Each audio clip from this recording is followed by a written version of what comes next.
Welcome back, my friends. Currently, we're on day 241 of Russia's disastrous invasion of Ukraine, and currently, we're in a holding pattern. Ukraine situation reports Russia has rigged the Kherson dam to explode, according to President Zelensky, and blowing up the Kakhovka hydroelectric power plant dam on the Dnipro River would create a large-scale disaster. So here is the statement put out by President Zelensky. Let's watch about 20 seconds of this clip together. Ми маємо інформацію, що російські терористи замінували дамбу і агрегати Каховської гідроелектростанції. Це один з великих енергооб'єктів. Дамба цієї ГЕС утримує обсяг близько 18 мільйонів кубічних метрів води. І якщо російські терористи So the Ukrainian government has already received credible intelligence that the Russians have mined the dam and they're planning to destroy it. It's just a question of when it will happen. More than likely, it'll happen in the next 2 weeks. And this major hydroelectric dam is being threatened because the Ukrainian military continues to advance on Russian positions on the north bank of the Dnipro River. And Russia really wants to get out of this area. They've been experiencing horrendous losses in this region for months now. So they're trying to figure out how they can strategically withdraw to the other side of the river and then blow the bridges, blow the pontoons, blow the ferries, blow the dam so that the Ukrainian military cannot pursue them across the river. And if they do blow up this dam, this actually isn't the first time they've done this. By blowing up the dam on the Dnipro River, Putin's army may repeat what their grandfathers from Stalin's time did back in August 1941. It didn't slow the German offensive in 1941, and more than likely this isn't going to stop Ukraine from retaking their territory. But the parallels to history are striking that this is the anniversary this month. And when the Kremlin decided to blow up the hydroelectric power plant dam in 1941, they did it knowing that 120,000 Ukrainian civilians and 20,000 of their own soldiers were in the flood region. Thousands of people died from this incident, but the Kremlin didn't care 80 years ago and they don't care today. Here's an interesting graphic put out showing the elevation downstream for the reservoir. And good news for the Ukrainian forces, the flooding will mostly affect the south bank of the river, which is territory currently controlled by the Russians. So this gray blob right here, this is the city of Kherson. There will be flooding in the city of Kherson, but not as bad as any settlements along the river frontage on the south bank of the river. Something interesting about this graphic is it does show the water canal that feeds fresh water to Crimea. You can see with the flooding, fresh water gets pretty far south, so maybe Russia has already made a contingency plan to divert the canal and have water drawn from farther south where it's safer, maybe. But if the reservoir drops, more than likely this canal is not going to be able to feed fresh water to Crimea anymore. Russian authorities have also shut down all of their offices on the north bank of the river. All Russian collaborators and their families have been evacuated. More than likely they're resettling in Melitopol or in Crimea. And here's an interesting article. Russians in Kherson flee in civilian clothing. In an attempt to arrange an alternative crossing over the Dnipro River, they even don stolen clothes, sometimes without removing price tags from civilian clothes they stole from stores. She added that Russians are hoping to create the impression of Ukrainian forces attacking civilians. So Russia recently reconstructed the pontoon bridge that's adjacent to the Antonovsky Bridge. They're using it to retreat military assets and military forces across the river. And the Ukrainian military is bombing and shelling this pontoon bridge after curfew is set in Kherson, so they're doing it in the middle of the night to not harm any civilians. But Russia is going to claim what they always claim. And I don't think the Ukrainians want the Russians to successfully pull out all of their heavy equipment. Their armored vehicles and their tanks, they're going to have to leave that behind if they actually want to abandon the north bank of the river. In addition, more than likely, Russians are stealing and looting whatever they can get their hands on. Here is drone video of Russian soldiers stealing a washing machine from a Ukrainian home. And we know these are Russian soldiers because if we fast forward, you can see there's a V painted on their armored vehicle. So how bad is the looting? To what extent is Russia trying to steal as much as they can before giving up this territory? Here's an interview done with a Ukrainian woman from a recently liberated village in the Kherson region, and she talks about what it was like for 7 months living under Russian military occupation.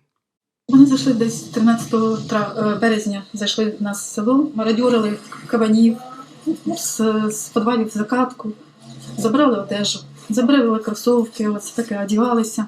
Забрали все, продукти забирали, ложки, ці мікроволновки, холодильники витягували, стиральні машини, чіплялися до мирних жителів. Вони нас приходили з автоматами, під ножами, все викидали з шкафів, з комодів, все переривали, горіща переривали, підвали. А що шукали? Шукали бандерівців, як вони казали. Страшно було, у кого діток дуже багато у нас було. Особливо на ЛНРівці стояли, зеки стояли у нас, такі, як куляться, по вулиці стріляють, вечір на зиму, не вийти, з гранатометів б'ють. Сусідки моєї через дорогу Каті Біловус. То прямо під хатою дострелювали своїх. Яму вирили і прямо зав'язували полотенцем голови і добивали своїх. Для чого, за що? Ми ж не питали, ми через вікно. So for 7 months under military occupation, these Russian soldiers had no regard for personal property or human life. They do not care about these people. So with Putin receiving a lot of criticism since mobilization for never visiting troops in the hospital, never visiting troops in the military, the Kremlin decided to stage this propaganda video of Putin visiting Russian soldiers that have been recently mobilized on their way to go to Ukraine to fight for the motherland. And of course, in the propaganda video, everyone is properly equipped, everyone looks like they're in great shape. But if we contrast that with all the videos we see all day, every day of what mobilized men actually look like, they don't have proper equipment and they don't look like they're in good shape. This propaganda video that Putin staged is pretty fascinating. I'm not going to play the audio because there's lots of gunfire, fake gunfire occurring in the background. But in this clip, Putin is talking to, I'm sure, an actor who's saying, yep, sir, we're getting all the equipment we need. We're getting all the support we need. I definitely want to be here, and I'm excited to go to Ukraine to fight for you and fight for this country.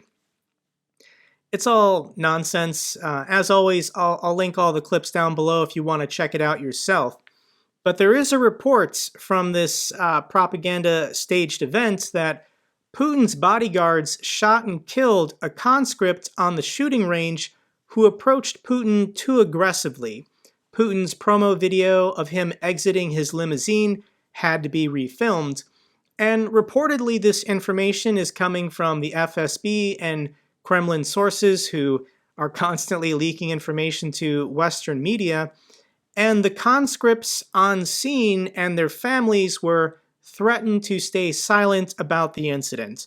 There's no pictures or videos. This could be, not true, but sounds pretty accurate given everything else we know about Russia. So what is life actually like for mobilized Russian soldiers? And here is a mobilized man from the 200th Brigade who is unable to get logs. LOGS, I'm talking about wood. And logs are essential for building trenches at the front lines. So all of his requests to get logs are not being fulfilled, so he decided to film this video and post it on social media, hoping for a public outcry that soldiers on the front lines can get logs. Случилась у нас проблема, мы в течение последних 3 дней не можем загрузить бревна в свою 200-ю бригаду. У нас пацаны на передке на данный момент под обстрелом находятся, а у руководства Белгородской области началась какая-то бюрократическая канитель. Напишите бумажку, напишите разрешение, свяжитесь с начальством. Проблема в том, что мы находимся в России на данный момент, пытаемся получить эти бревна для того, чтобы пацаны сделали себе окопы там и прочее, прочее. Связи с начальством как таковой нету, мобильной, по крайней мере. У нас все встало на том, что мы не можем ни с кем связаться. Руководство Белгорода пытается все это затянуть, мне кажется. И смысл в том, что мы сейчас просто положим кучу пацанов из-за того, что мы дурацкие бревна не можем получить. Хотя у нас леса в стране, как бы, я думаю, что хватает. Does Russia not have enough forest in their country to supply their soldiers with logs so that they can build proper trenches? That is how much of a supply shortage the Russian forces are experiencing. And on Russian state TV, they're floating insane ideas. And here is one where this Russian military analyst is saying, hey, if we need more equipment, why don't we ask Afghanistan for maybe any American military equipment that they left behind when United States forces pulled out of Afghanistan? This is wild. Let's watch about 30 seconds of this together. Итак, выводы наших войск 70 лет непрерывно мы находились в Афганистане в качестве советников, поставщиков вооружения и обучали их здесь. Почему бы нам не взяться и даже непосредственно на эти условия не участвовать в переподготовке афганской армии, а заодно посмотреть, что же американцы там бросили. Может, какую-нибудь хорошую технику бросили, какой-нибудь беспилотничек, какой-нибудь автомобильчик, какую-то радиоэлектронику, масса-то техники осталось. Глядишь, они нам за это тоже отдадут, а мы здесь что-то сделаем. Something tells me that the Afghanis are not going to be willing to give up their military equipment, let alone supply it to the Kremlin, which attacked them and occupied them for a decade in the 1980s. But even if they do, I'm sure the United States would actually be happy to continue supplying weapons to the Ukrainians to destroy that equipment if it somehow manages to show up in Ukraine. Ukraine has now received over 1 million artillery rounds from the United States. Ukraine's fight against Russia has gobbled up an incredible amount of artillery rounds, with over 1 million being provided from the United States alone. So this includes 903,000 standard 155mm howitzer rounds, as well as these special 3,000 Excalibur guided rounds. Hopefully, the United States can continue to supply Ukraine with the necessary artillery rounds for as long as this war takes. And here's an update on that playground in central Kyiv that Russia spent millions of dollars bombing 2 weeks ago. I can't believe I have to give an update in a military video on the status of a playground, but here we are.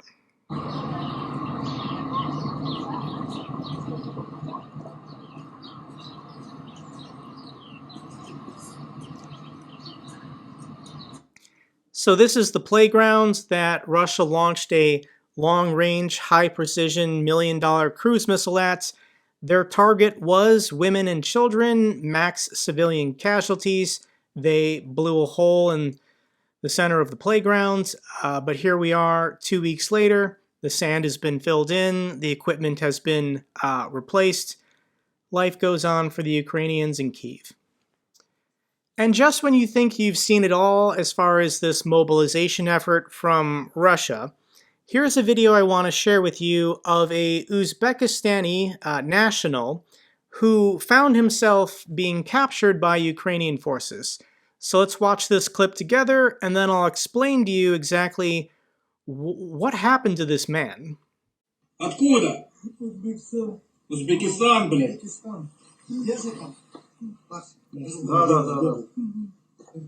Да хуя вас тут? Сколько человек с Узбекистана приехало, блядь? Белорайон. Москва была, отправили туда. С Москвы? Да, без документов было, работала я, стройка, я сюда отправил. Я понял. В машине сколько было? Машина 5 человек. Кто старший? So this man is not a soldier. He is an undocumented migrant worker who went from Uzbekistan to Moscow looking for work, looking for a paycheck, and he didn't have a work visa to be there. So when mobilization was announced, the Russian police, the Russian commissars are just rounding up anyone in the city. So because this man didn't have a work visa, he was in Russia undocumented, they just decided to mobilize him. They put a Russian uniform on him, they sent him to the front lines. This is not a soldier. This man has probably no military experience at all, but for the Russian forces, this is who they want fighting on the front lines in Ukraine. Another interesting story is that Russia has abolished their federal tourism agency. For some reason, they don't think many people are going to want to visit Russia in the near term. Putin probably also doesn't think he'll be hosting the Olympics or any FIFA World Cups anytime soon. Currently, the Russian government is operating at a deficit. They're spending more than they're bringing in tax revenue.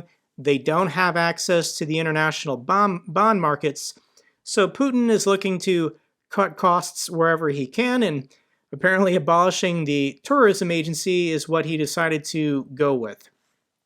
Remember earlier in the video when I said that Russian soldiers on the front lines were struggling to find logs, struggling to get wood in order to build proper trenches? Well, the Ukrainian forces have plenty of logs, plenty of wood, and look what they decided to build with their logs. Що ми сьогодні вже зробили? Тут дорога в бліндаж, то зразу баня. Тут будемо топити воду гріти. Тут у нас Макарусь топку змурував, як ми вчора з Вадимом зварили. Поставили такий предбанник. І саме головне.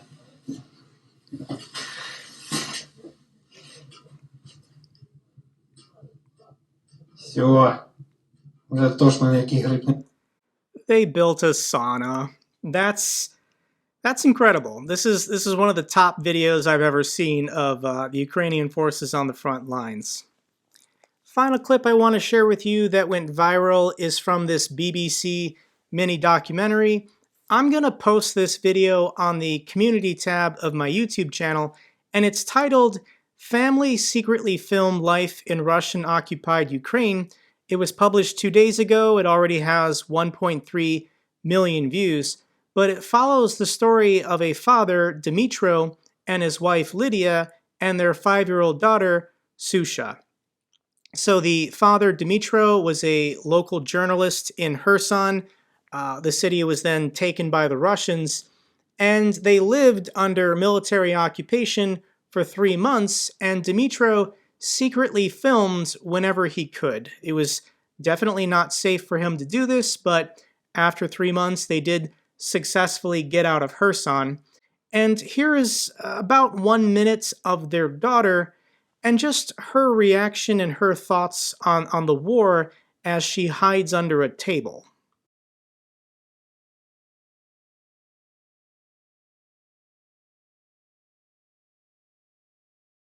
That's all for this update video. Glory to the heroes, glory to Ukraine. If you found this video informative, give me a thumbs up. Best way to support my channel. Comments or questions, let me know down below. I love hearing from you guys. Till the next video, take care, be safe.